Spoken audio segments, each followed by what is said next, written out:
আজ সকালে আমার চুলে বলতেছিল, মালিক অনেকদিন হয়ে গেলে তো আমাদের এইবার কাঠো, তোমার মাথায় থাকবে আর ভালো লাগিচ্ছে না মালিক। আরে বেটা এত অস্থির হইছিস কেন? তোর তো আমি কাটমই, সময় হয় না, দেখা হয় না, তাই তোরা কাটি না। টিয়া পয়সা হোক, তোর ভালো করে একটা কাটিং দিবনি, যা মানুষের দেখে তোর সুন্দর করবি।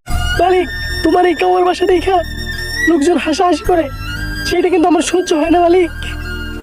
বেশি পাকনামি করিস না, বলে কিন্তু এমন কাটিং দিমু লোকে তোরা দেখলেই বকা দিব। তুই মাথার মধ্যে থাহস, মাথার মধ্যে থা, বুঝছস?